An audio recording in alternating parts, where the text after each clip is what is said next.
Kokkalis ঘরোয়া রান্নাঘর। বন্ধুরা, আজকে আমি আবার একটা নতুন রেসিপি নিয়ে চলে এসেছি। রেসিপিটা হলো মোরলা মাছের চচ্চড়ি। আমি বাড়িতে কিভাবে মোরলা মাছের চচ্চড়ি বানিয়ে থাকি সেই রেসিপিটাই আজকে আমি তোমাদের সঙ্গে শেয়ার করব। তাহলে দেখে নাও চটপট রেসিপিটা। মোরলা মাছের চচ্চড়ি বানানোর জন্য দেখো আমি এখানে নিয়ে নিয়েছি মোরলা মাছ। এবার এই মাছগুলোকে খুব ভালো করে আমি নুন এবং হলুদ দিয়ে মাখিয়ে নেব। খুব ভালো করে আমি নুন হলুদটা মাখিয়ে নেব। দেখো মাখিয়ে নিয়েছি। আগে থেকে আমি কড়াইতে তেল গরম করতে বসিয়ে দিয়েছি। এবার আমি মাছগুলো ছেড়ে দেবো।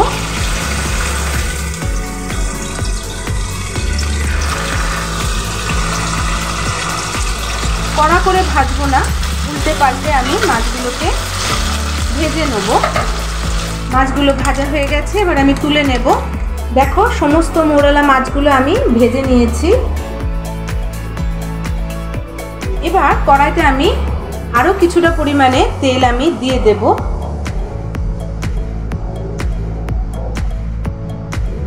এবার তেলে দিয়ে দেবো আমি কালো জিরে ফোড়ন। চচ্চড়িতে দেবার জন্য আমি এখানে আলু, বেগুন, কুমড়ো এবং পেঁপে কেটে নিয়েছি এরকম সরু সরু করে। দিয়ে দেবো আমি পেঁয়াজ কুচো। গ্যাসের ফ্লেমটাকে আমি জোরে করে দিলাম।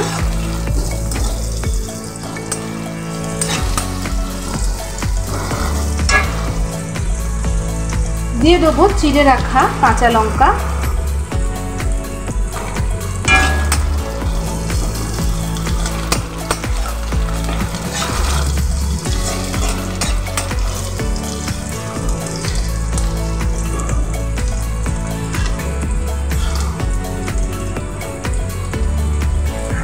এবার দিয়ে দেবো কেটে রাখা সবজিগুলো।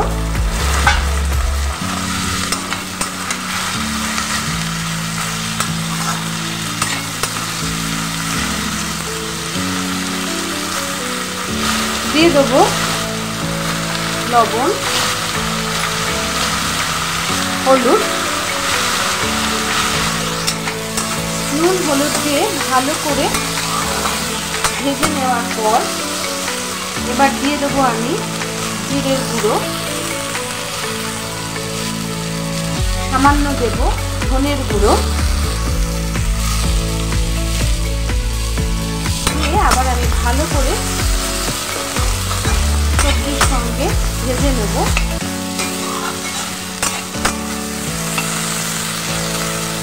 দিয়ে দেবো খুব সামান্য পরিমাণে কাশ্মীরি লঙ্কা গুঁড়ো।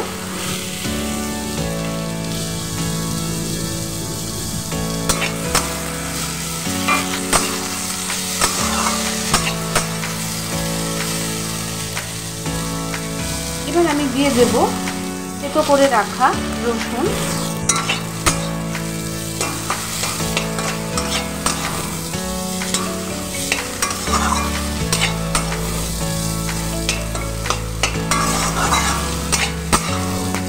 দিয়ে দেবো টমেটো।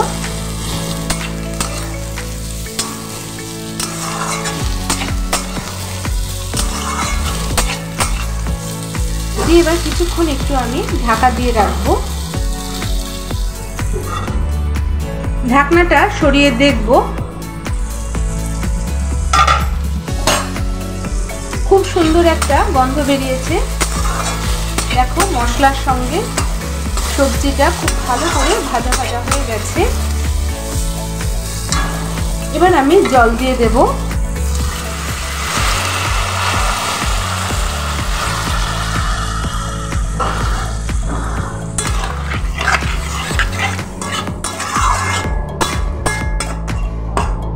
সামান্য জলই দেবো যাতে সবজিটা গলে যায়।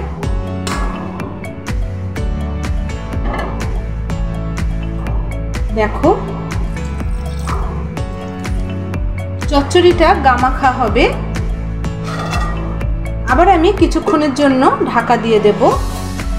ঢাকনাটা সরিয়ে দেখব।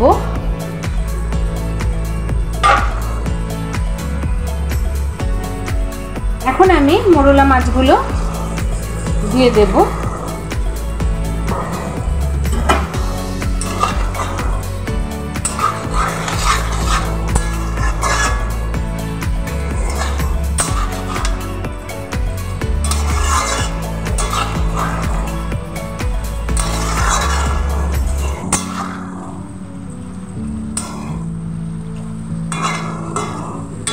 মোরলা মাছটা দেবার পর আবার কিছুক্ষণের জন্য আমি ঢাকা দিয়ে দেব।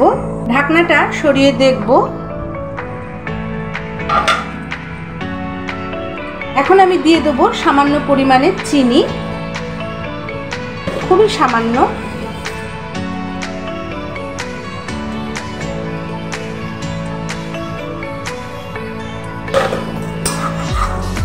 আবার একটু নেড়ে দেবো। 2 মিনিটের জন্য ঢাকা দিয়ে রাখবো। ঢাকনাটা সরিয়ে দেখব।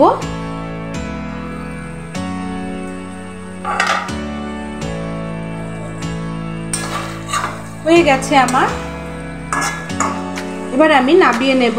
দেখো বন্ধুরা, রেডি হয়ে গেছে আমার মোরলা মাছের চচ্চড়ি। কেমন লাগলো অবশ্যই কমেন্ট করে জানিও। ভালো লাগলে শেয়ার এবং সাবস্ক্রাইব করতে ভুলো না।